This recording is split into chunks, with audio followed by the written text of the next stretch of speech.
시어머니는 제 아버지의 손을 거칠게 낚아챘습니다. 저를 키우기 위해 평생을 바친 거칠고 투박한 그 손을 말입니다. 창밖에는 비가 추적추적 내리고 아버지가 그토록 맛있다며 칭찬하시던 김치찌개 냄새가 아직 공기에 남아있었지만 그 모든 것이 순간 얼음장처럼 차갑게 식어버렸습니다. 이 손이, 바로 이 손이 내 갑오인 320억짜리 다이아몬드 반지를 훔쳤어. 시어머니는 그렇게 소리쳤고 제 남편은 제 아버지를 감싸기는커녕 아버지, 혹시 실수로 가지셨다면 그냥 돌려주세요 라며 애원했습니다. 평생을 하늘 우러러 한 점 부끄럼 없이 살아오신 아버지가 어째서 도둑으로 몰려야 했을까요? 그리고 늘 순종적이던 며느리인 제가 그날 이후 왜 그토록 우아하던 시어머니를 명예의 거지로 만들기로 결심했는지 그 길고 긴 이야기는 바로 그날 시작되었습니다. 제 이름은 이민서입니다. 저는 재벌가의 며느리이자 모두가 완벽하다고 생각하는 아내입니다. 사람들은 제가 남들이 부러워할 만한 삶을 살고 있다고 말합니다. 하지만 그 화려함 뒤에 숨겨진 제 진짜 삶은 아무도 모르는 깊은 상처와 인매의 시간들로 채워져 있었습니다. 저는 어릴 적 부모님을 여의고 시골에서 작은 목공소를 운영하시는 양아버지의 손에 자랐습니다. 비록 피는 섞이지 않았지만 아버지는 제게 세상 전부와도 같은 분이셨습니다. 그런 아버지의 가르침 덕에 저는 늘 감사하는 마음과 겸손한 자세로 살아가려 노력했습니다. 이 거대한 저택 같은 시집에 처음 들어온 날부터 제 삶의 목표는 오직 하나였습니다. 바로 이 집안의 그림자처럼 소리 없이 제 몫을 다하는 며느리가 되는 것이었습니다. 저는 매일 새벽 5시면 일어나 남편 강준호와 시어머니이신 윤 회장님의 아침 식사를 준비했습니다. 시어머니의 까다로운 입맛에 맞추기 위해 수십 가지의 한식 조리법을 익혔고 집안은 먼지 한 톨 없이 정돈했습니다. 남편 준호 씨는 저를 사랑해 주었지만 그는 어머니의 그늘 아래 사는 유약한 남자였습니다. 그는 늘 제게 말했습니다. 민서야, 어머니 성격 알잖아. 그냥 우리가 조금만 참으면 집안이 편안해. 저는 그 말을 믿었고 그 평화를 지키기 위해 제 자신을 지워나갔습니다. 모두가 저를 그저 순종적인 며느리로만 알고 있었지만 제게는 아무에게도 말하지 않은 비밀이 하나 있었습니다. 매일 밤 저택의 모든 불이 꺼지고 깊은 정적이 찾아오면 저는 서재 구석에 있는 제 작은 공간으로 향했습니다. 그곳에는 자물쇠가 달린 낡은 오동나무 상자가 하나 있었습니다. 그 상자 안에는 화려한 보석이 아닌 제 또 다른 인생이 담겨 있었습니다. 달고 다른 보석 감정학 전문 서적 몇 권과 손때 묻은 보석 감정용 확대경, 그리고 누구에게도 보여준 적 없는 국제 보석 감정사 자격증들이 조용히 잠들어 있었습니다. 저는 가끔 그 상자를 열고 어둠 속에서 제 소박한 결혼 반지를 꺼내들었습니다. 그리고 확대경을 통해 반지를 들여다보곤 했습니다. 그 순간만큼은 낮 동안의 온화하고 순종적인 이민서가 아니었습니다.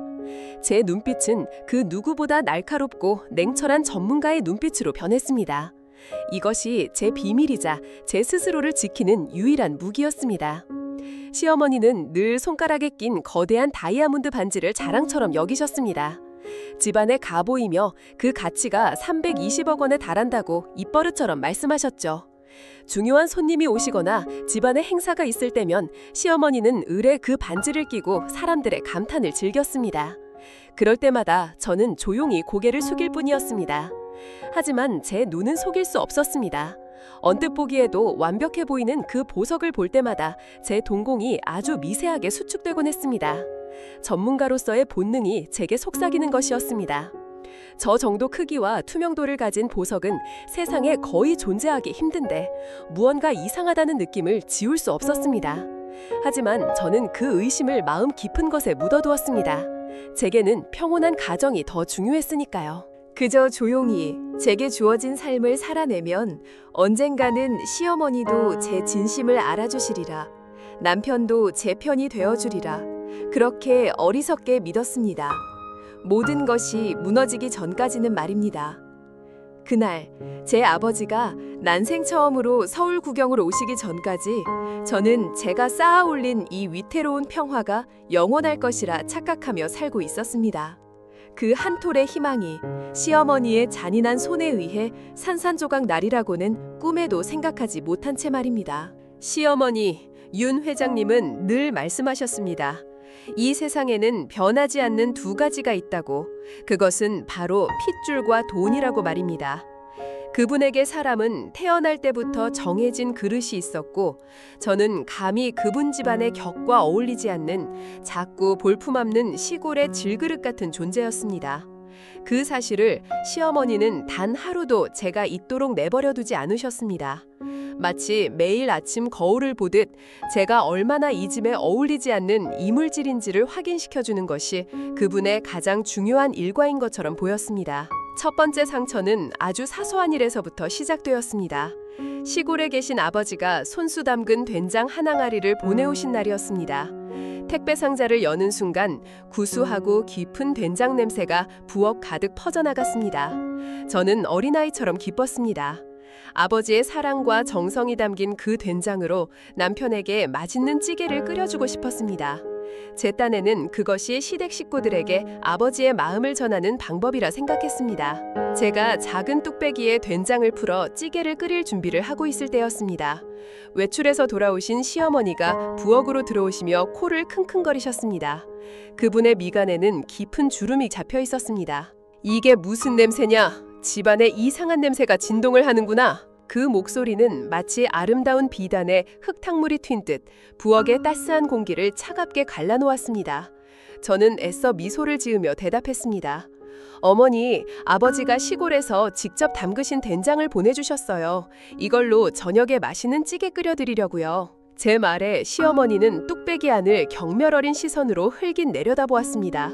그리고는 옆에 서 있던 가사 도우미를 향해 턱짓을 하며 명령했습니다. 김 여사, 저게 뭐지? 당장 갖다 버리게! 우리 집 부엌에서 저런 촌스러운 냄새가 나는 건 내 격과 맞지 않아. 저는 제 귀를 의심했습니다. 아버지의 정성을, 아버지의 마음을 버리라니요. 순간 심장이 쿡 내려앉는 것 같았습니다. 어머니, 이건 아버지가 저를 위해 밤낮으로 정성을 다해. 제 말이 채 끝나기도 전에 시어머니는 얼음장 같은 목소리로 제 말을 잘랐습니다. 그래서 뭐라는 거냐? 네 아비의 정성이 우리 집의 격보다 중요하기라도 하다는 뜻이냐? 솜씨 좋은 요리사가 널렸는데 굳이 이런 출처 모를 것을 우리 집 식탁에 올릴 수는 없다. 바로 그때 남편 준호 씨가 방에서 나왔습니다. 그는 어색해진 분위기를 감지하고는 멋쩍게 웃으며 다가왔습니다. 어머니, 그래도 민서 아버님이 보내주신 성의인데. 그의 목소리는 힘이 없었습니다. 시어머니가 매서운 눈으로 남편을 쏘아보자 그는 곧바로 꼬리를 내렸습니다. 그는 더 이상 아무 말도 하지 않았습니다. 그저 제 눈치를 살피며 이 상황이 빨리 지나가기만을 바라는 듯한 비겁한 표정을 지을 뿐이었습니다. 저는 입술을 깨물었습니다. 목구멍까지 차오르는 뜨거운 무언가를 억지로 삼켜냈습니다. 아버지의 얼굴이 떠올랐습니다. 흙이 묻은 투박한 손으로 콩을 고르고 밤새 불을 지펴 메주를 쑤었을 아버지의 모습이 눈앞에 선했습니다. 그 사랑이, 그 정성이 지금 이 집에서는 버려져야 할 촌스러운 것으로 취급받고 있었습니다. 저는 결국 아무 말도 하지 못하고 가사 도우미가 된장 항아리를 들고 나가는 것을 멍하니 지켜볼 수밖에 없었습니다. 그날 저녁 우리 집 식탁에는 값비싼 한우와 고급 레스토랑에서나 나올 법한 요리들이 올랐지만 제게는 그 어떤 음식도 모래알을 씹는 것처럼 느껴졌습니다.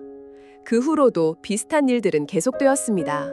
상처는 굳은 살이 박힐 틈도 없이 새로운 상처로 더 씌워졌습니다. 한 번은 시어머니의 친구분들이 집에 방문하신 적이 있었습니다.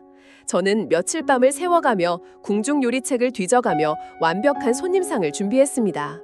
모두가 제 음식 솜씨에 감탄하며 칭찬을 아끼지 않았습니다.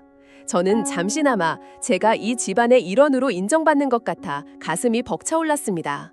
하지만 그 행복감은 시어머니의 한마디에 산산조각 났습니다. 시어머니는 우아하게 찻잔을 내려놓으며 친구분들에게 미소를 지어 보였습니다. 우리 며느리가 다른 건 몰라도 손맛 하나는 타고났어. 꼭 전문 요리사 같지 않니? 그 말은 칭찬처럼 들렸지만 그 안에는 날카로운 가시가 숨어 있었습니다. 다른 건 몰라도 라는 말과 전문 요리사 같다는 표현은 저를 가족의 일원이 아닌 돈을 받고 일하는 사람처럼 교묘하게 선을 긋는 말이었습니다. 저를 이 집안의 안주인이 아닌 기능적인 존재로 격화시키는 말이었습니다. 한 친구분이 눈치 없이 맞장구를 쳤습니다. 어머, 회장님은 좋으시겠어요. 며느리가 이렇게 음식을 달하니 따로 요리사 둘 필요도 없겠네요. 그 말을 듣는 순간 제 얼굴이 화끈 달아올랐습니다. 시어머니는 제 굳은 표정을 모른 척하며 말을 이었습니다. 아무래도 시골에서 자라서 그런지 이런 음식 만드는 데는 소질이 있는 모양이야. 어릴 때부터 보고 배운 게 그런 것들이었겠지. 그 말은 제 가슴에 비수처럼 꽂혔습니다. 제 노력과 정성은 모두 제 출신 성분 때문이라는 낙인이 찍히는 순간이었습니다. 저는 하얗게 질린 얼굴로 고개를 숙였습니다. 손님들 앞이라 눈물을 보일 수도 화를 낼 수도 없었습니다. 그저 식탁 밑으로 두 손을 말아쥐고 손톱이 살을 파고드는 고통으로 치욕감을 견뎌낼 뿐이었습니다. 남편은 그저 어색한 미소를 지으며 화제를 돌리려 애썼습니다. 그는 제 상처를 보지 못하는 것이 아니라 애써 외면하고 있었습니다. 어머니의 심기를 거스르는 것보다 제 마음이 멍드는 편이 그에게는 더 쉬운 선택이었을 겁니다. 그날 밤 저는 아무도 없는 부엌에 홀로 앉아 텅 빈 식탁을 바라보았습니다. 저는 이 집의 며느리였지만 동시에 그 누구보다 철저한 이반인이었습니다. 제 마음속에 쌓여가던 한 흔히 돌이킬 수 없는 응어리로 굳어진 것은 제 아버지께서 만들어주신 나무 수저 한 벌 때문이었습니다. 그것은 제가 결혼할 때 아버지가 밤새 손수 깎아 만들어주신 선물이었습니다. 투박하고 소박했지만 그 안에는 아버지의 따뜻한 마음이 고스란히 담겨 있었습니다. 저는 그 수저를 차마 쓰지는 못하고 제 방 서랍 깊숙한 곳에 보물처럼 간직해두었습니다. 가끔 힘들고 외로울 때면 그 수저를 꺼내 만져보곤 했습니다. 그러면 마치 아버지의 따뜻한 손이 제 등을 토닥여주는 것 같았습니다. 문제는 어느 날 제가 그 수저를 잠시 꺼내 헝겊으로 닫고 있을 때 시어머니가 제 방에 들어오시면서 시작되었습니다. 시어머니는 제 손에 들린 나무 수저를 보시더니 마치 벌레라도 본 듯한 표정을 지으셨습니다. 세상에, 그게 뭐냐? 아직도 그런 흉한 물건을 가지고 있었어? 어머니, 이건... 저는 그것이 아버지의 선물이라고 말하려 했습니다. 하지만 시어머니는 제 말을 들을 생각조차 없었습니다. 아니, 우리 집안에 격이 있지. 어떻게 이런 나무 수저를 집에 들인단 말이냐. 당장 내다 버리거라. 네가 이 집 며느리가 된 이상 네 과거의 촌스러운 물건들은 모두 정리하는 게 맞아. 그 순간 저는 처음으로 시어머니에게 반항하고 싶은 충동을 느꼈습니다. 어머니, 이건 그냥 물건이 아닙니다. 제게는 아버지의 마음과도 같은 것입니다. 제발 이것만은... 제 간절한 목소리에도 시어머니는 눈 하나 깜짝하지 않았습니다. 오히려 제 손에서 수저를 낚아채들 빼앗아들었습니다. 그리고는 창문을 열고 그것을 정원 아래로 던져버렸습니다. 나무 수저가 바닥에 부딪히며 내는 탁 하는 소리는 마치 제 심장이 깨지는 소리처럼 들렸습니다. 저는 아무 말도 하지 못하고 그 자리에 얼어붙었습니다. 온몸의 피가 차갑게 식는 것 같았습니다. 바로 그때 남편이 방으로 들어왔습니다. 그는 창밖을 내려다보는 저와 싸늘한 표정의 시어머니를 번갈아 보며 상황을 파악했습니다. 그는 제게 다가와 어깨를 감싸며 낮은 목소리로 말했습니다. 어머니, 너무 그러지 마세요. 민서한테는 소중한 물건이었을 텐데. 저는 잠시 희망을 가졌습니다. 그가 제 편이 되어줄지도 모른다는 작은 희망이었습니다. 하지만 그 희망은 시어머니의 고함 한마디에 여지없이 부서졌습니다. 너는 지금 누구 편을 드는 것이냐? 저런 볼품없는 나무 조각 하나 때문에 이 어미에게 대드는 게냐? 남편은 순간 움찔하며 제게서 한 걸음 물러섰습니다. 그리고는 저를 보며 제 평생 잊을 수 없는 말을 내뱉었습니다.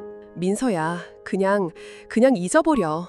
내가 나중에 백화점에 가서 더 좋고 비싼 수저 세트로 사줄게. 그 말을 듣는 순간 저는 깨달았습니다. 이 남자에게 제 상처의 깊이는 중요하지 않다는 것을. 아버지의 마음이 담긴 세상에 하나뿐인 선물이 그에게는 그저 백화점에서 돈으로 살 수 있는 물건과 다르지 않다는 것을. 그는 제 마음을 이해하려 하지 않았습니다.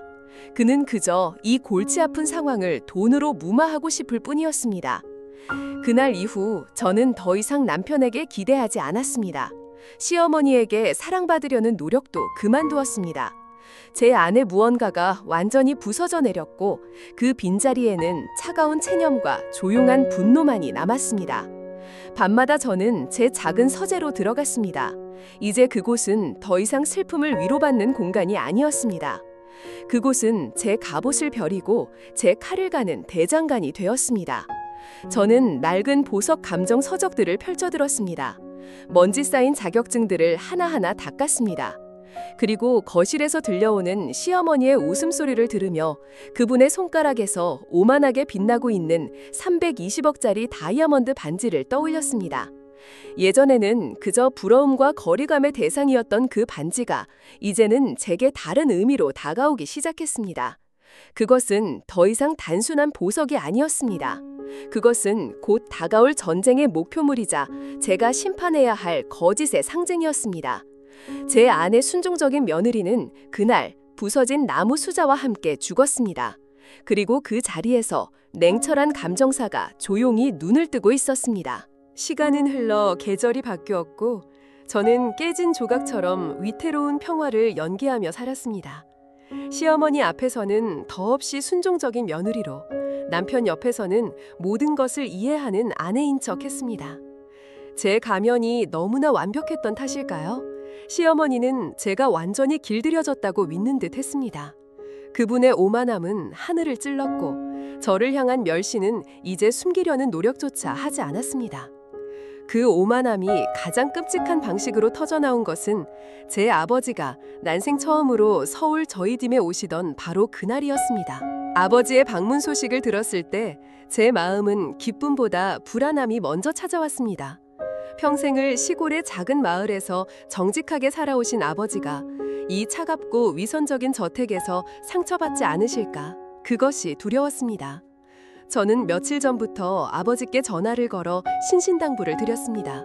아버지, 오실 때 아무것도 가져오지 마세요. 그냥 몸만 건강히 오시면 돼요. 제발요. 하지만 아버지는 딸의 집에 빈손으로 올 수 없다며 당신이 손수 키운 젖들로 작은 꾸러미를 싸셨습니다. 아버지가 기차와 버스를 몇 번이나 갈아타고 저희 집에 도착하셨을 때 그분의 손에는 흙이 묻은 낡은 가방 하나가 들려 있었습니다. 그 안에는 밤새 수어 만든 도토리묵 한 모와 손수 깎아 말린 곶감 몇 개, 그리고 당신이 직접 짠 참기름 한 병이 들어 있었습니다. 그것들은 돈으로 환산할 수 없는 아버지의 사랑 그 자체였습니다. 제가 아버지를 마당에서 반갑게 맞이하고 있을 때 시어머니가 팽팽한 얼굴로 현관에 나타났습니다. 시어머니는 제 아버지를 위아래로 훑어보았습니다. 노동으로 검게 타고 세월의 주름이 깊게 팬 아버지의 얼굴과 흙먼지가 묻은 낡은 신발을 경멸의 시선으로 훑었습니다. 마치 자신의 영역에 침범한 불결한 무언가를 보는 듯한 눈빛이었습니다. 어머님, 제 아버지세요. 인사드리세요. 제가 어색하게 아버지를 소개하자 시어머니는 고개조차 까딱하지 않았습니다. 대신 아버지가 들고 계신 가방을 턱짓으로 가리키며 제게 말했습니다. 저 냄새나는 꾸러미는 또 뭐냐? 저런 걸 들고 이 집 문턱을 넘을 생각은 말거라. 저는 순간 숨을 쉴 수가 없었습니다. 아버지 앞에서 제 아버지가 평생을 바쳐 지켜온 자존심을 그렇게 무참히 짓밟다니요. 아버지의 얼굴이 굳어지는 것을 보았습니다. 당황스러움과 무안함에 어쩔 줄 몰라 하는 그 표정을 보는 제 가슴은 갈기갈기 찢어지는 것 같았습니다. 어머니, 제발. 제가 애원하듯 말했지만 시어머니는 들은 척도 하지 않고 돌아서서 거실로 들어가 버렸습니다. 남편 준호 씨가 뒤늦게 달려나와 어색하게 웃으며 상황을 수습하려 했습니다. 아버님, 오시느라 고생 많으셨습니다. 어머니가 오늘 좀 예민하셔서요. 이해해 주세요. 이해라니요. 어떻게 이해할 수 있을까요? 그는 또다시 이해라는 단어 뒤로 숨어버렸습니다. 자신의 비겁함을, 어머니의 잔인함을, 그리고 제 아버지의 상처를 이해라는 편리한 단어로 덮어버렸습니다. 저는 아무 말 없이 아버지의 손을 잡고 집 안으로 들어섰습니다. 아버지의 손은 부끄러움과 슬픔으로 차갑게 식어 있었습니다. 그날 저녁 식사 시간은 제게 지옥과도 같았습니다. 시어머니는 끝내 아버지와 겸상하기를 거부했습니다. 아버지를 손님방에 따로 상을 차려드리라는 시어머니의 명령에 저는 더 이상 참을 수가 없었습니다. 어머니, 제 아버지는 손님이 아닙니다. 이 집 며느리의 아버지이십니다. 다 같이 식사해야 합니다. 제 목소리는 떨리고 있었습니다. 제 평생 처음으로 시어머니에게 정면으로 맞서는 순간이었습니다. 시어머니는 제가 감히 자신에게 대든다는 사실에 놀란 듯 눈을 가늘게 뜨고 저를 쏘아보았습니다. 네가 지금 나를 가르치려 드는 것이냐? 바로 그때 남편이 제 팔을 잡아 끌며 말했습니다. 민서야, 그만해. 아버지도 혼자 드시는 게 더 편하실 거야. 편하실 리가 없었습니다. 그는 그저 이 상황을 피하고 싶을 뿐이었습니다. 저는 결국 제 손으로 아버지의 저녁상을 차려 손님방으로 날라야 했습니다. 홀로 앉아 밥을 드시는 아버지의 구분 등을 바라보며 저는 조용히 눈물을 삼켰습니다. 이 집에서 제가 지키고 싶었던 평화라는 것이 결국 이런 비참한 굴욕 위에 서 있는 신기루였음을 깨달았습니다. 그리고 마침내 결정적인 사건이 터지고 말았습니다. 저녁 식사가 끝나고 거실에 모두 모여 어색한 침묵 속에서 과일을 깎고 있을 때였습니다.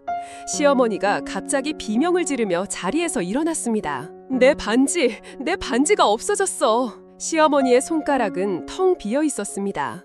늘 그 자리를 지키고 있던 320억 원짜리라던 그 다이아몬드 반지가 감쪽같이 사라진 것이었습니다. 집안은 순식간에 아수라장이 되었습니다. 분명히 아까 화장실 가기 전까지 끼고 있었는데 시어머니는 불안한 듯 거실을 서성이다가 갑자기 무언가를 깨달은 사람처럼 걸음을 멈췄습니다. 그리고는 천천히 고개를 돌려 거실 한쪽에 죄인처럼 앉아 계시던 제 아버지를 향했습니다. 그 눈빛은 의심을 넘어 확신에 차 있었습니다. 집안에 외부인이라고는. 시어머니의 목소리가 뱀처럼 스산하게 거실을 울렸습니다. 저는 불길한 예감에 온몸이 차갑게 굳었습니다. 어머니, 설마. 제가 뭐라고 말하기도 전에 시어머니는 제 아버지를 향해 손가락질하며 소리쳤습니다. 당신이지, 당신이 내 관지를 훔쳤지. 이 집에 들어올 때부터 눈빛이 이상하더라니. 가난한 시골 늙은이가 평생 만져보지도 못할 보석을 보니 탐이 났던 게지. 그것은 단순한 의심이 아니었습니다. 그것은 제 아버지의 인격과 평생을 지켜온 삶에 대한 가장 끔찍한 모독이었습니다. 아버지의 얼굴은 하얗게 질렸습니다. 사모님, 그게 무슨 말씀이십니까? 저는 절대로... 아버지가 떨리는 목소리로 변명하려 했지만 시어머니는 한 걸음 더 다가서며 아버지를 몰아붙였습니다. 시치미 떼지 마. 이 집에 당신 말고는 내 반지에 손을 댈 사람이 없어. 당장 내놔. 좋게 말할 때 내놓란 마냐. 저는 자리에서 벌떡 일어났습니다. 어머니, 그만하세요. 아버지는 절대 그런 분이 아니십니다. 하지만 그 누구도 제 말을 듣지 않았습니다. 시어머니는 마치 사냥감을 몰듯이 아버지를 구석으로 몰았고 남편은 그저 두 사람 사이에서 어쩔 줄 몰라 하며 안절부절 못하고 있었습니다. 그리고 시어머니는 제게 가장 잔인한 상처를 주는 방법을 선택했습니다. 그분은 전화기를 들어 경찰에 신고했습니다. 여보세요, 경찰서죠? 여기 강남구 청담동인데요. 집에 도둑이 들었습니다. 잠시 후 경찰들이 들이닥쳤습니다. 제복을 입은 낯선 남자들이 저희 집 거실로 들어서는 순간 저는 이 모든 것이 현실이 아니기를 간절히 바랐습니다. 시어머니는 경찰들에게 당당하게 말했습니다. 저 늙은이를 수색해보세요. 분명히 저자가 제 반지를 훔쳐서 숨겼을 겁니다. 경찰들은 난처한 표정을 지으면서도 신고자의 요구에 따라 아버지에게 다가갔습니다. 그리고는 아버지의 몸을 수색하고 아버지가 들고 오신 낡은 가방을 열어 그 안의 내용물을 거실 바닥에 쏟아냈습니다. 도토리묵, 곶감, 참기름병, 그리고 낡은 속옷 몇 벌이 차가운 대리석 바닥 위로 힘없이 흩어졌습니다. 저는 그 광경을 보며 무너져 내렸습니다. 한평생을 정직하게 살아오신 내 아버지가 딸의 집에서 도둑 취급을 받으며 그의 모든 것이 발가벗겨지는 이 순간 한이라는 감정이 어떤 것인지 저는 뼈저리게 깨달았습니다. 물론 아무것도 나오지 않았습니다. 하지만 시어머니는 포기하지 않았습니다. 경찰들이 돌아간 후에도 그분은 여전히 아버지를 범인으로 몰았습니다. 분명히 다른 곳에 숨겼을 거야, 경찰이 오기 전에. 그리고 바로 그때 제 마지막 희망의 끈을 끊어버리는 한마디가 제 남편의 입에서 나왔습니다. 그는 제게 다가와 제 손을 잡고 마치 제가 아버지를 설득할 수 있는 유일한 사람인 것처럼 애원했습니다. 민서야, 제발 아버님께 잘 좀 말씀드려봐. 혹시 정말 실수로 잠시 마음이 흔들려서 그러셨을 수도 있잖아. 지금이라도 돌려주시면 아무 일 없이 넘어갈 수 있어. 어머니가 많이 화나셨어. 일을 더 크게 만들지 말자.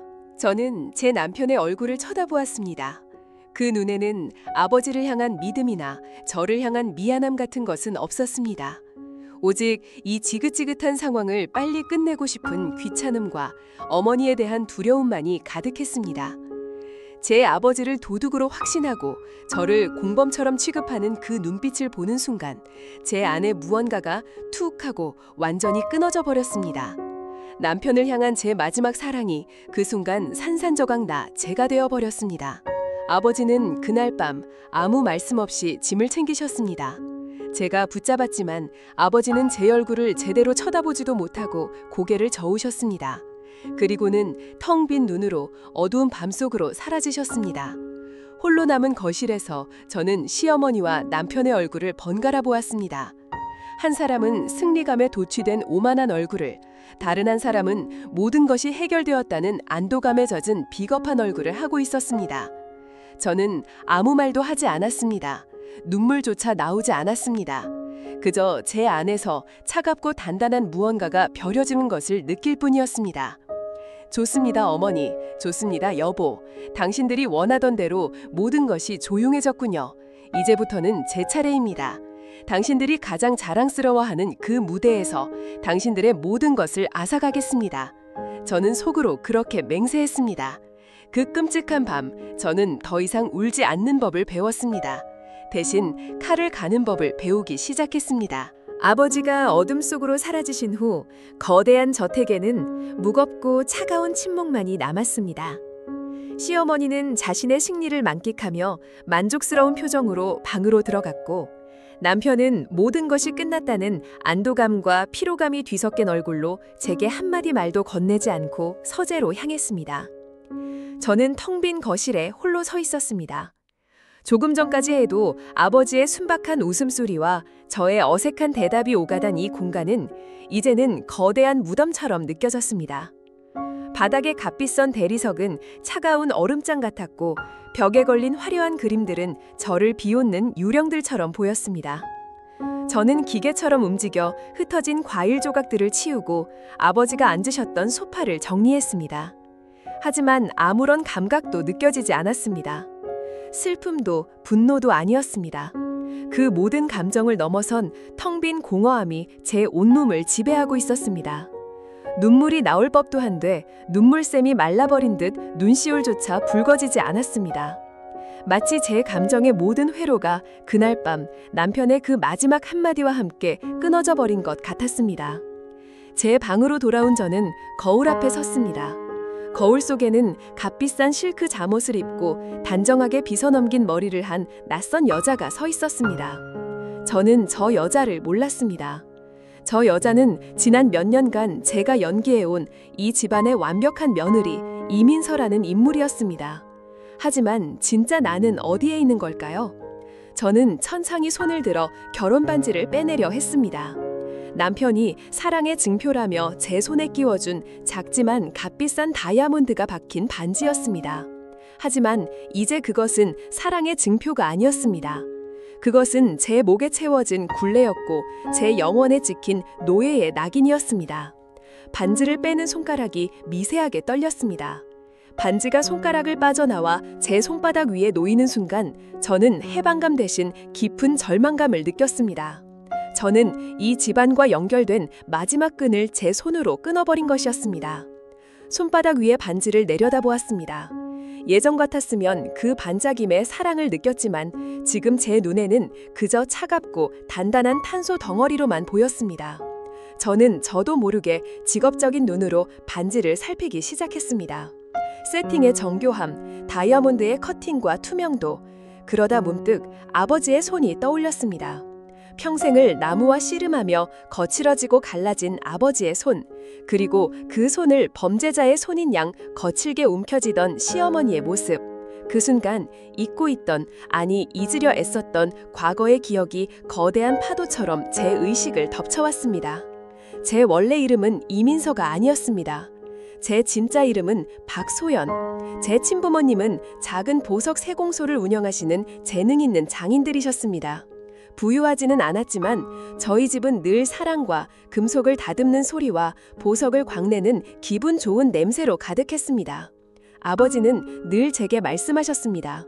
소연아, 보석은 그냥 돌멩이가 아니란다.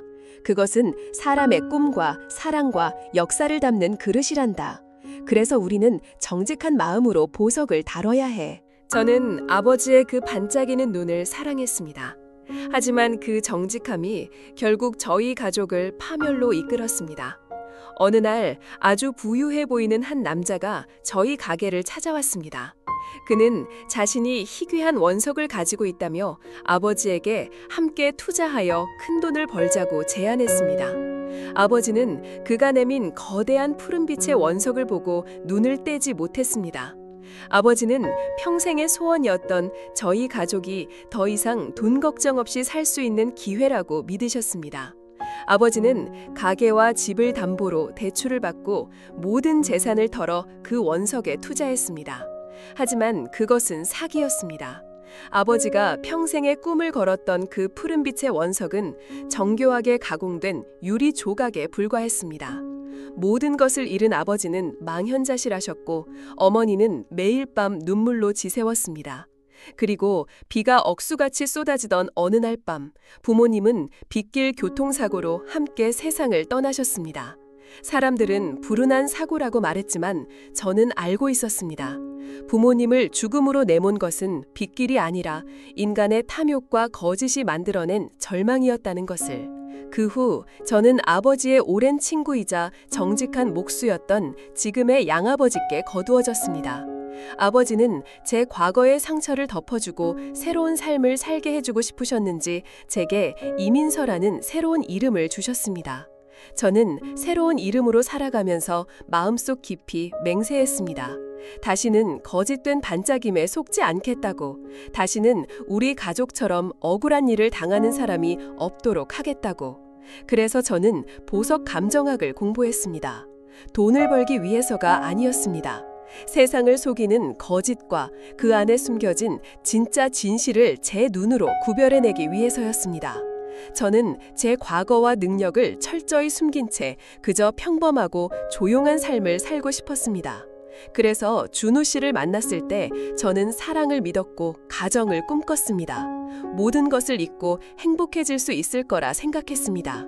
하지만 저는 틀렸습니다. 과거는 결코 저를 놓아주지 않았습니다. 제 친아버지는 거짓된 보석 때문에 돌아가셨고 오늘 제 양아버지는 거짓된 보석 때문에 도둑으로 몰려 모욕을 당했습니다. 시어머니의 탐욕스러운 얼굴 위로 과거 저희 가족을 파멸시켰던 그 사기꾼의 얼굴이 겹쳐 보였습니다. 역사는 반복되고 있었습니다. 제가 애써 외면하고 도망치려 했던 운명이 다시 제 목을 조여오고 있었습니다. 이대로 또다시 모든 것을 잃고 무너질 수는 없었습니다. 이제는 더 이상 도망치지 않을 것입니다. 저는 자리에서 일어났습니다. 제 안에 있던 뜨거운 절망은 이제 차갑고 단단한 결심으로 변해 있었습니다. 저는 방 한쪽에 놓인 자물쇠가 달린 낡은 오동나무 상자를 열었습니다. 그 안에는 제 진짜 인생이, 박소연의 시간이 잠들어 있었습니다. 달아빠진 보석 감정학 원서들, 손때 묻은 확대경, 그리고 먼지 쌓인 자격증들.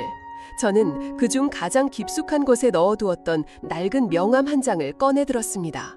거기에는 이렇게 쓰여 있었습니다. GIA 국제공인 보석 감정사 박소연. 저는 그 명함을 가만히 들여다보았습니다. 그리고는 거울 앞에 다시 섰습니다. 거울 속의 이민서는 사라지고 차갑고 날카로운 눈빛을 한 박소연이 저를 마주보고 있었습니다.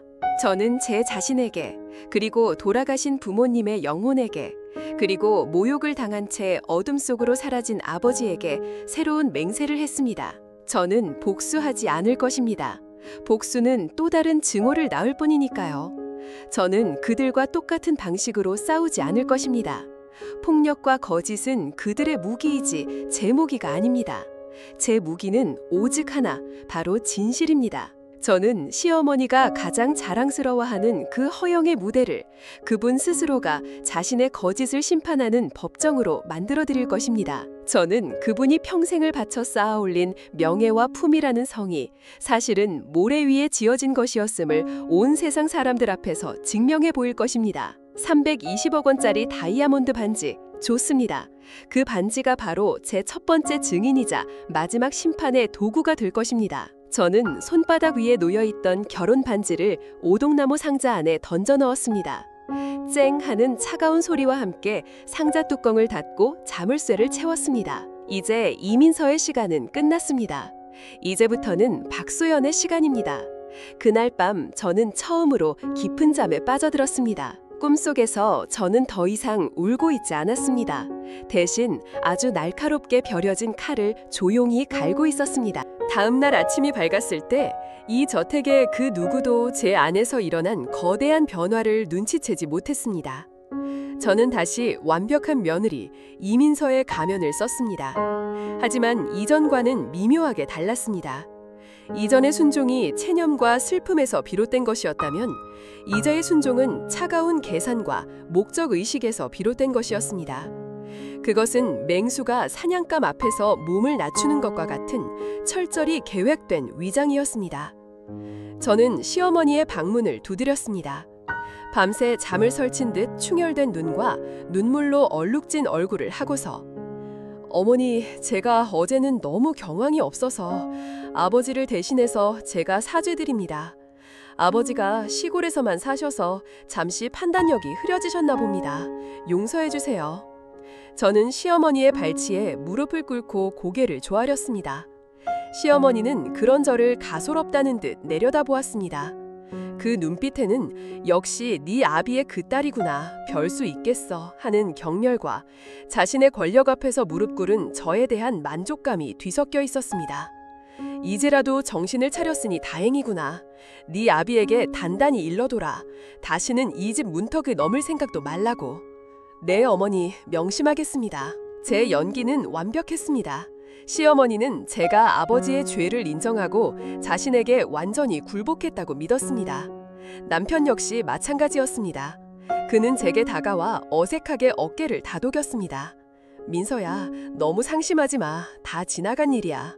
아버님도 이해하실 거야. 이제 우리 다시 예전처럼 잘 지내자. 저는 그의 품에 안겨 가냘프게 흐느끼는 척했습니다. 하지만 제 머릿속은 얼음장처럼 차가웠습니다. 예전처럼이라니요? 아니요, 우리는 절대로 예전으로 돌아갈 수 없습니다. 당신들이 어젯밤 제게서 모든 것을 앗아갔기 때문입니다. 이제 저는 당신들의 모든 것을 앗아올 것입니다. 그날 이후 저는 이전보다 더욱 그림자처럼 행동했습니다.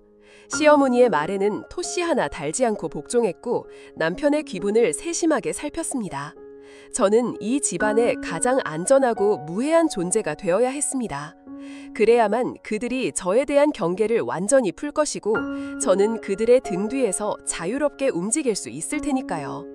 제 길고 긴 준비는 그렇게 시작되었습니다. 첫 번째 목표는 시어머니의 320억 원짜리 다이아몬드 반지였습니다. 저는 이미 오래전부터 그 반지가 가짜일 것이라는 강한 심증을 가지고 있었습니다. 하지만 심증만으로는 부족했습니다. 완벽한 논리와 그 누구도 반박할 수 없는 물증이 필요했습니다. 저는 낮에는 순종적인 며느리로 살다가 밤이 되면 제 작은 서재에서 보석감정사 박소연으로 돌아왔습니다. 저는 제 오랜 스승님이자 한국 보석감정학계의 살아있는 전설로 불리는 김정수 선생님께 비밀리에 연락을 드렸습니다. 선생님은 제가 결혼 후 업계를 떠난 것을 아쉬워하시던 분이었습니다. 저는 제 사적인 감정은 모두 배제한 채 아주 학술적인 질문인 것처럼 선생님께 자문을 구했습니다. 선생님, 혹시 국내에 300억 원을 호가하는 블루 다이아몬드가 개인 소장품으로 거래된 기록이 있습니까? 특히나 오래된 갑오의 형태로 전해져 내려오는 것으로요. 수화기 너머로 선생님의 신중한 목소리가 들려왔습니다. 민서야, 아니 소연아, 아주 흥미로운 질문이구나. 결론부터 말하자면 공식적으로는 없어. 그 정도 가치를 지닌 블루 다이아몬드는 전 세계적으로도 손에 꼽을 정도이고 대부분은 박물관에 소장되어 있거나 신원이 확실한 소유주가 관리하고 있단다. 갑오의 형태로 한국의 어느 집안에 비밀리에 전해져 내려올 가능성은 거의 없다고 봐도 무방하지. 선생님의 말씀은 제 심증을 확신으로 바꿔주었습니다. 하지만 저는 거기서 멈추지 않았습니다. 저는 더 깊이 파고들기 시작했습니다. 시어머니의 재정 상태를 알아봐야 했습니다. 저는 남편의 서재를 드나들며 집안의 서류들을 눈여겨보기 시작했습니다. 남편은 제가 서류 같은 것에는 전혀 관심이 없는 여자라고 생각했기에 아무런 경계도 하지 않았습니다. 저는 시어머니가 대표로 있는 회사의 재무제표와 집으로 날아오는 각종 우편물들을 몰래 확인했습니다. 그리고 마침내 시어머니의 화려한 삶 뒤에 숨겨진 거대한 부채의 그림자를 발견했습니다.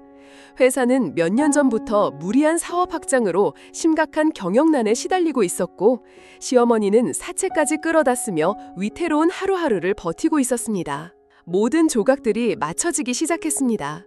그 320억 원짜리 다이아몬드 반지는 실체가 없는 유령이었습니다. 그것은 무너져가는 왕국을 지탱하기 위한 허울 좋은 명분이자 사람들의 신뢰를 얻고 투자를 유치하기 위한 교묘한 장치였던 것입니다. 시어머니는 그 거대한 사기극의 주인공이었고 제 아버지는 그 무대에서 가장 비참한 희생양이 되셨던 겁니다. 이제 남은 것은 이 모든 진실을 터뜨릴 결정적인 무대를 만드는 것이었습니다. 그리고 기회는 생각보다 빨리 찾아왔습니다. 시어머니가 자신의 회가변을 준비하기 시작한 것입니다. 평생의 업적과 부를 과시하는 것을 즐기시는 분답게 시어머니는 자신의 회가변을 정재계의 모든 거물들이 참석하는 세계의 파티로 만들고 싶어 했습니다. 저는 이 기회를 놓치지 않았습니다. 저는 가장 열성적인 며느리가 되어 회가변 준비를 도왔습니다.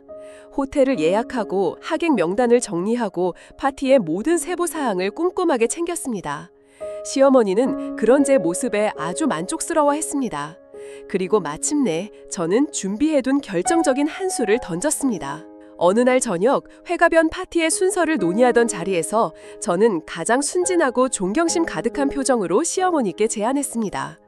어머니, 이번 회가변에서 가장 중요한 순간은 바로 어머니께서 주인공이 되시는 순간이잖아요. 제가 특별한 이벤트를 하나 생각해봤는데 들어보시겠어요? 호기심이 발동한 시어머니가 고개를 끄덕였습니다. 어머니의 인생과 저희 집안의 역사를 상징하는 것이 바로 그 다이아몬드 반지잖아요. 그러니 이번 회가변에서 국내 최고의 보석 전문가를 모셔서 그 반지의 가치와 역사를 하객들 앞에서 공식적으로 설명하는 시간을 갖는 건 어떨까요? 모든 분들이 저희 집안의 가보를 함께 감상하고 그 위대함을 기리는 겁니다. 어머니의 회가변을 더욱 빛나게 해드릴 세상에 단 하나뿐인 선물이 될 거예요. 제 말에 시어머니의 얼굴이 환하게 빛났습니다. 자신의 허영심을 이토록 완벽하게 만족시켜주는 제안은 없었을 겁니다. 그녀는 자신의 거짓말이 탄로날 것이라고는 꿈에도 생각하지 못했습니다. 오히려 이것이 자신의 명성과 반지의 가치를 온 세상에 공인받을 절호의 기회라고 생각했습니다. 그래, 아주 좋은 생각이구나. 역시 내 며느리야. 똑똑해. 당장 그렇게 준비하도록 해라. 국내 최고로 유명한 전문가를 섭외해야 한다. 비용은 얼마가 들어도 상관없으니. 네, 어머니. 제가 책임지고 완벽하게 준비하겠습니다. 저는 공손하게 고개를 숙였지만 제 입가에는 아주 희미한 미소가 걸려 있었습니다. 네, 어머니. 제가 완벽하게 준비하겠습니다. 당신의 가장 화려한 무대를 당신의 가장 처참한 무덤으로 만들어드릴 그 완벽한 준비를 말입니다. 저는 이미 제 마음속으로 최고의 전문가를 섭외해둔 상태였습니다. 바로 제 스승님이신 김정수 선생님이었습니다. 그리고 그 무대의 마지막을 장식할 또 다른 전문가, 바로 저 박소연이었습니다. 이제 주사위는 던져졌습니다. 저는 덫을 놓았고 사냥감은 스스로 덫을 향해 걸어 들어오고 있었습니다. 회가변 날짜가 다가올수록 시어머니의 오만함은 그 끝을 모르고 부풀어 올랐습니다. 제가 놓은 덫은 너무나도 달콤하고 향기로웠기에 그녀는 그것이 덫이라는 사실을 전혀 인지하지 못했습니다. 오히려 저를 자신의 허영심을 가장 잘 이해하고 실현해주는 충실한 신하쯤으로 여기는 듯했습니다. 집안에는 연일 그녀의 친구들과 사업 파트너들의 발길이 이뤄졌고 대화의 중심에는 늘 다가올 회가변과 그날의 하이라이트가 될 보석 감정 이벤트가 있었습니다. 어머, 윤 회장, 듣자 하니 이번 회가변에서 아주 특별한 순서를 마련했다면서요. 갑오로 전해 내려오는 그 다이아몬드 반지를 전문가에게 감정받는다니 정말 대단한 발상이에요. 시어머니의 오랜 친구가 부러움 섞인 목소리로 말하면 시어머니는 기다렸다는 듯 우아하게 찻잔을 들며 대답했습니다. 호호, 뭘요? 다 우리 며느리 아이디어예요. 녀석이 시골 출신이라 좀 답답한 구석은 있어도 그래도 시어머니 위하는 마음 하나는 갸륵하더라고요. 내 위신을 세워주겠다며 자기가 직접 기획한 거랍니다. 그 말을 듣는 제 등골에서는 차가운 소름이 돋았습니다. 그녀는 저를 칭찬하는 그 순간에도 시골 출신 답답한 구석이라는 말을 잊지 않음으로써 저에 대한 멸시를 은연중에 드러냈습니다. 그녀에게 저는 여전히 독립적인 인격체가 아니었습니다. 그녀의 권위와 명예를 빛내기 위해 존재하는 유용한 도구일 뿐이었습니다. 저는 그저 고개를 숙인 채 미소를 지으며 과일을 깎았습니다. 제 순종적인 태도에 시어머니와 그녀의 친구들은 만족스러운 웃음을 터뜨렸습니다. 그들은 아무것도 몰랐습니다. 제가 깎고 있는 것이 사과가 아니라 그들의 오만한 웃음 뒤에 숨겨진 추악한 진실이라는 것을. 드라마적 아이러니는 극에 달했습니다. 이 집안에서 벌어지는 모든 상황의 진실을 알고 있는 사람은 오직 저 하나뿐이었습니다. 시어머니는 자신이 완벽한 통제력을 행사하고 있다고 믿었지만 사실 그녀는 제 손바닥 위에서 춤을 추고 있는 꼭두각시에 불과했습니다. 남편 준호 씨 역시 이 모든 계획의 배후에 제가 있다는 사실을 꿈에도 모른 채 그저 어머니의 기분이 좋아지자 덩달아 기뻐하며 제게 말했습니다. 민서야, 고마워. 당신 덕분에 어머니께서 요즘 무척 즐거워 보여. 역시 당신이 우리 집안의 복덩이야. 저는 그의 말에 아무런 대답도 하지 않았습니다. 그저 희미하게 웃어 보일 뿐이었습니다. 복덩이. 네, 저는 당신들 집안에 굴러들어온 복덩이가 맞습니다. 다만 그 복이 당신들이 생각하는 그런 복이 아닐 뿐이지요. 제 미소의 의미를 그는 평생 이해하지 못할 것입니다. 회가변 며칠 전 저는 최종 점검을 위해 스승님이신 김정수 선생님을 찾아뵈었습니다. 선생님의 연구실은 여전히 수많은 보석과 책들로 가득 차 있었습니다. 선생님은 제가 내민 시어머니 반지의 고화질 사진들을 확대경으로 유심히 살피셨습니다. 사진만으로는 모든 것을 단정할 수 없었지만 선생님의 눈빛은 이미 모든 것을 꿰뚫어보고 있는 듯했습니다. 소연아, 내 예상이 맞다면 이건 아마도 최고 등급의 큐빅 지르코니아일 확률이 높다. 일반인들은 물론이고 어지간한 전문가들조차 육안으로는 구별하기 힘들 정도로 정교하게 만들어진 물건이야. 이걸 가보라고 속여온 사람의 담력이 보통이 아니구나. 네, 선생님. 그래서 그 담력의 대가를 치르게 해드리려 합니다. 제 목소리는 차갑고 단호했습니다.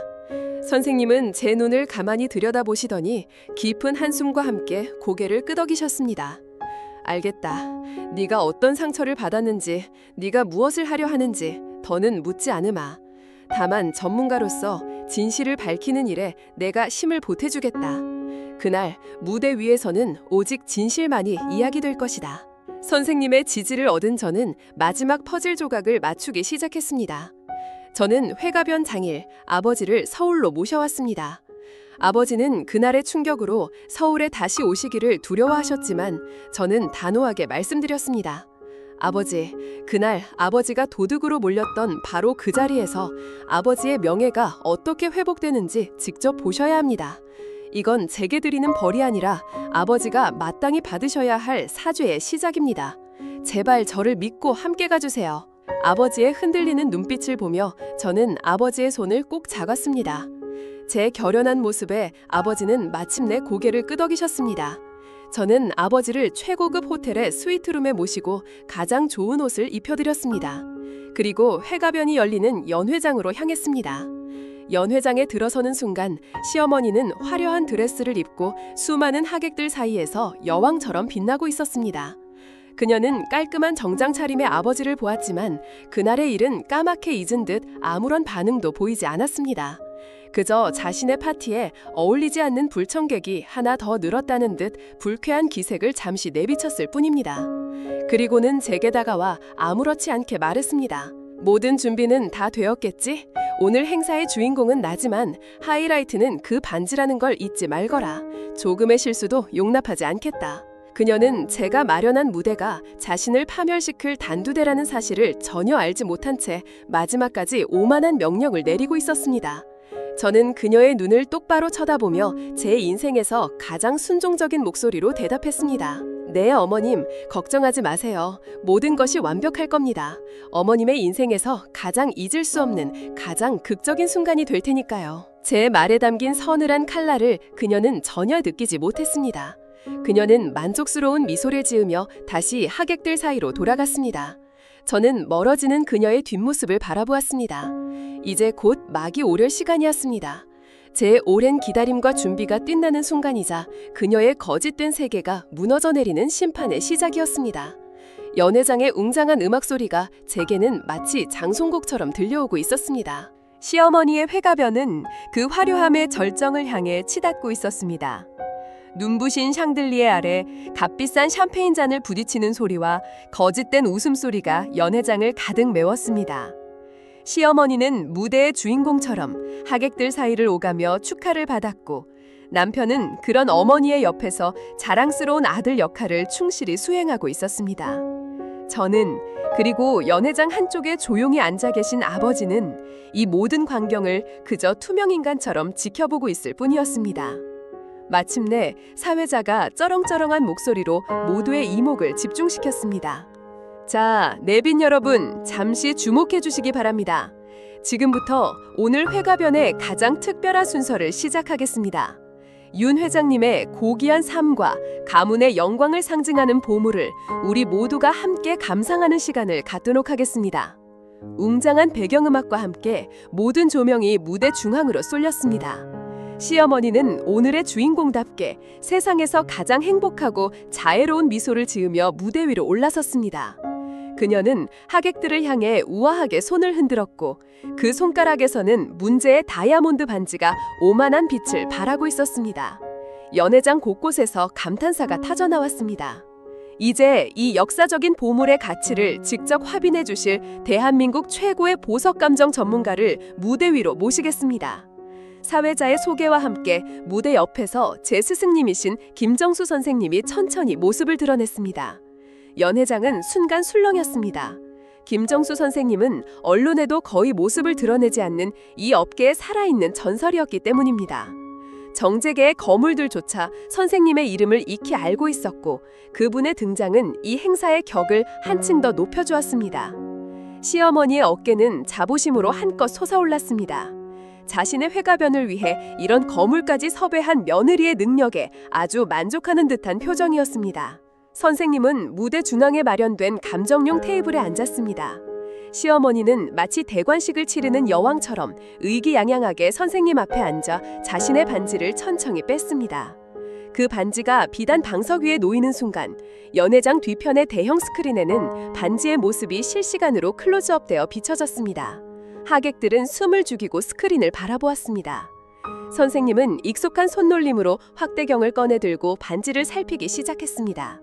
시간은 더디게 흘렀습니다. 째깍거리는 시계 소리마저 들릴 듯한 완벽한 정적 속에서 선생님의 미간에 아주 미세한 주름이 잡혔다가 펴지는 것이 스크린에 그대로 드러났습니다. 시어머니의 얼굴에 잠시 긴장감이 스쳐 지나갔지만 그녀는 이내 자신만만한 미소를 되찾았습니다. 자신의 거짓말이 워낙 완벽했기에 그 누구도 진실을 알아채지 못할 것이라 굳게 믿고 있었을 겁니다. 마침내 선생님이 확대경을 내려놓았습니다. 그리고는 천천히 마이크를 잡았습니다. 연회장의 모든 사람들이 그의 입술에 시선을 고정했습니다. 내빈 여러분, 제 평생 수많은 보석들을 감정해왔지만 오늘처럼 정교하고 아름다운 세공은 참으로 오랜만에 봅니다. 선생님의 첫마디에 시어머니의 얼굴에는 화색이 돌았습니다. 하객들 사이에서도 안도의 한숨과 함께 낮은 감탄이 흘러나왔습니다. 선생님은 잠시 말을 멈추고 시어머니의 얼굴을 가만히 바라보았습니다. 그리고는 아주 차분하고 명료한 목소리로 판결을 내렸습니다. 네, 세상에서 가장 아름답고 정교하게 만들어진 큐빅 지르코니아 작품입니다. 순간 연 회장의 공기가 얼어붙었습니다. 큐빅 지르코니아, 그 단어의 의미를 파악한 몇몇 사람들의 입에서 헉 하는 소리가 터져나왔습니다. 시어머니는 자신이 무엇을 들었는지 이해하지 못하는 듯 멍한 표정으로 선생님을 바라보았습니다. 네? 방금 뭐라고? 큐비즈라니요? 선생님, 무슨 농담을 그리 하십니까? 이건 저희 집안 대대로 내려오는 320억 원짜리 갑오입니다. 시어머니가 당황하며 소리쳤지만 선생님은 조금의 동요도 없이 말을 이었습니다. 회장님, 보석은 거짓말을 하지 않습니다. 이 보석은 인간이 만들어낸 가장 완벽한 모조품 중 하나일 뿐 자연이 빚어낸 다이아몬드가 아닙니다. 가치로 따지자면 30만 원도 채 되지 않겠군요. 30만 원. 그 말은 거대한 망치가 되어 시어머니의 머리를 내리치는 것 같았습니다. 그녀의 얼굴이 새하얗게 질렸습니다. 그녀는 자리에서 벌떡 일어나 이성을 잃고 소리치기 시작했습니다. 거짓말, 거짓말이야. 당신이 뭘 안다고 함부로 짓거리는 거야. 이 여우 같은 며느리년이 네 년이 내 반지를 바꿔치기 한 게지. 그렇지 않고서야 이럴 리가 없어. 모든 시선이 순식간에 저에게로 쏠렸습니다. 남편 준호 씨마저 충격과 혼란에 빠진 얼굴로 저를 바라보고 있었습니다. 바로 그때였습니다. 제가 기다리던 순간이 온 것입니다. 선생님은 미친 사람처럼 날뛰는 시어머니를 싸늘하게 바라보며 다시 마이크를 잡았습니다. 회장님, 진정하십시오. 그리고 한 가지 더 말씀드릴 것이 있습니다. 사실 이 반지가 가짜라는 사실을 처음으로 간파하고 제게 재확인을 요청한 사람은 제가 아는 한 대한민국 최고의 눈을 가진 전문가입니다.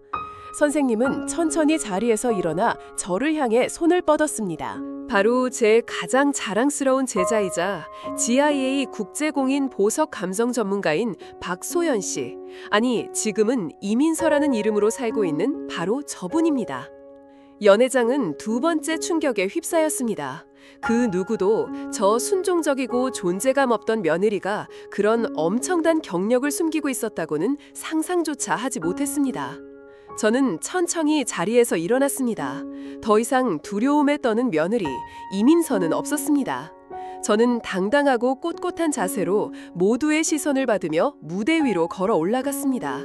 제가 마이크를 잡자 시어머니는 경악과 불신이 뒤섞인 눈으로 저를 쳐다보았습니다. 저는 그녀를 잠시 바라본 후 대형 스크린을 향해 몸을 돌렸습니다. 그리고는 냉철하고 전문적인 목소리로 스크린에 비친 반지의 문제점들을 하나하나 짚어가기 시작했습니다. 보시는 바와 같이 이 보석의 내포물 패턴은 전형적인 합성석의 특징을 보이고 있습니다. 또한 빛의 굴절률과 분산도를 측정했을 때 다이아몬드의 수치와는 현저한 차이를 보입니다. 이것은 보석학의 가장 기초적인 지식입니다. 제 설명이 이어질수록 연 회장은 찬물을 끼얹은 듯 조용해졌습니다. 저는 이어서 시어머니의 재정 상태와 부채 문제까지 폭로했습니다. 그리고 이 반지는 애초에 320억 원의 가치를 지닐 수 없습니다.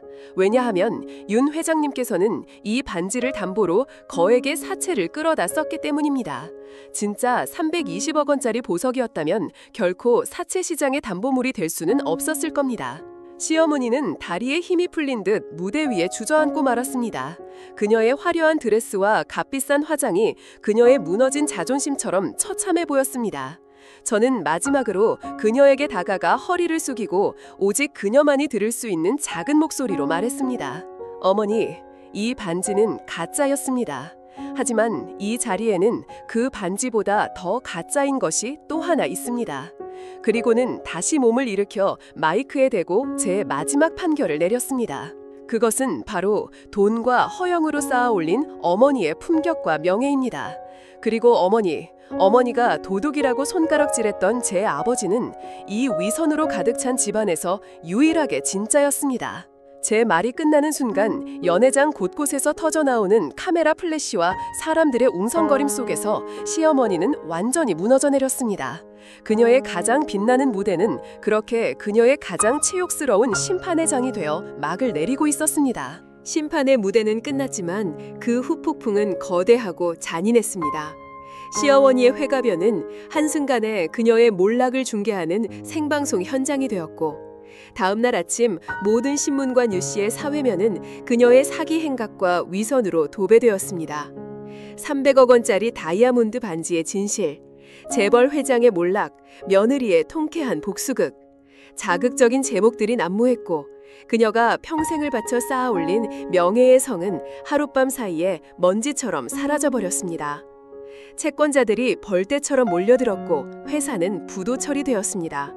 한때 정재계를 호령하던 윤 회장님은 이제 경찰 조사를 받아야 하는 초라한 피해자가 되었습니다. 그녀가 살던 거대한 저택에는 압류를 날리는 붉은 딱지가 붙었고 그녀의 곁에는 아무도 남지 않았습니다. 화려했던 시절의 친구들은 모두 그녀를 외면했고 굽실거리던 친척들은 이제 그녀의 이름을 입에 올리는 것조차 수치스러워했습니다.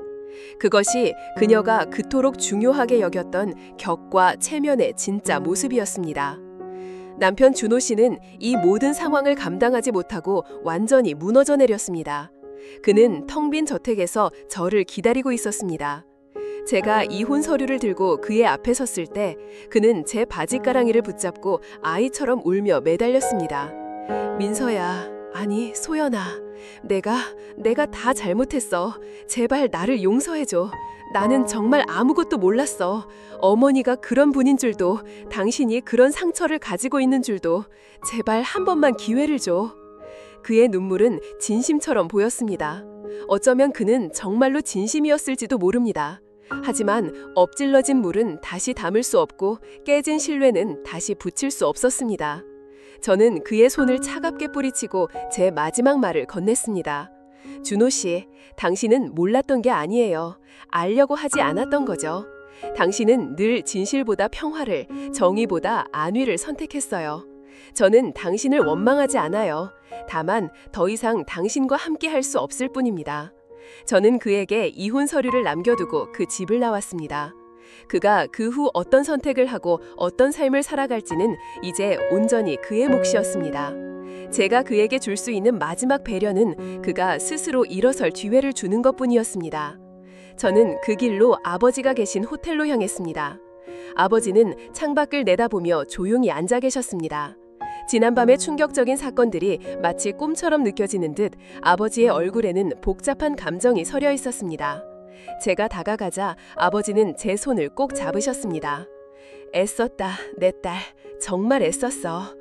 그 한마디에 지난 소년간 억눌러 왔던 제 모든 서름과 아픔이 한꺼번에 터져나왔습니다. 저는 아버지의 품에 안겨 어린아이처럼 한참을 울었습니다. 제 눈물은 더 이상 분노와 복수심의 눈물이 아니었습니다. 모든 것을 씻어내고 마침내 제자리로 돌아온 안도와 평화의 눈물이었습니다. 저는 시댁에서 단 한 푼의 재산도 받지 않았습니다. 대신 제가 가진 전문 지식과 그동안 아껴 모아두었던 작은 돈으로 새로운 시작을 준비했습니다. 저는 서울의 번화가 한쪽에 작은 사무실을 얻었습니다. 그리고 그곳에 제 진짜 이름과 돌아가신 부모님의 이름을 딴 간판을 내걸었습니다. 박소연 보석감정연구소, 정직한 눈으로 세상의 모든 가치를 지켜드립니다. 제 연구소는 돈을 받고 보석을 감정해주는 곳이 아니었습니다.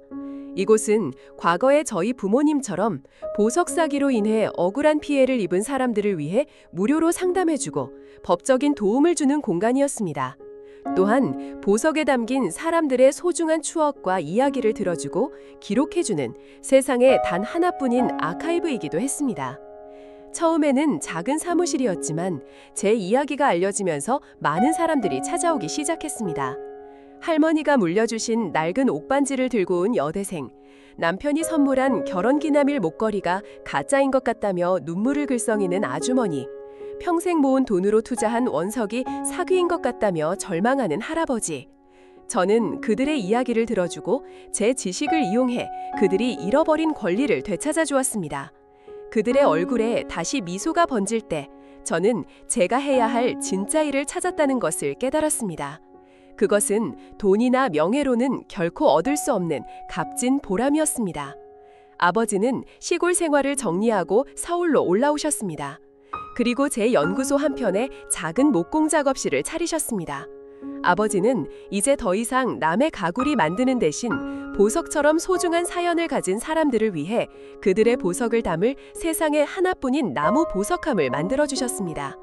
아버지의 작업실에서는 늘 향긋한 나무 냄새와 부드러운 사포질 소리가 흘러나왔습니다.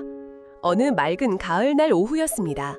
저는 창가에 앉아 한 할머니가 가져오신 낡은 진주 귀걸이를 확대경으로 들여다보고 있었습니다. 할머니가 수줍게 들려주시는 젊은 시절 남편과의 애틋한 사랑 이야기에 귀를 기울이고 있었습니다. 바로 그때 작업실에서 아버지가 나오셨습니다. 아버지의 손에는 갓 완성된 작은 오동나무 보석함이 들려 있었습니다. 아버지는 할머니에게 보석함을 건네며 인자한 미소를 지으셨습니다. 할머니, 이 귀한 이야기는 이 정도의 집에 모셔야지요. 저는 그 평화로운 광경을 바라보았습니다. 제 옆에는 따스한 햇살이 비치고 있었고 아버지의 작업실에서는 향긋한 나무 냄새가 풍겨왔습니다. 저는 문득 깨달았습니다. 이것이 바로 행복이라는 것을, 제가 그토록 찾아 헤맸던 진짜 반짝임이라는 것을. 저는 더 이상 누구의 며느리도 누구의 아내도 아니었습니다. 저는 제 이름 박소연으로 살아가고 있었습니다. 과거의 상처는 사라지지 않았지만 이제 저는 그 상처를 다른 사람의 상처를 보듬어주는 힘으로 바꿀 수 있게 되었습니다. 저는 제 손에 들린 흑대경을 내려놓고 창밖의 푸른 하늘을 바라보았습니다. 그 하늘 아래 저는 마침내 제 인생의 온전한 주인이 되어 평화롭게 미소 짓고 있었습니다.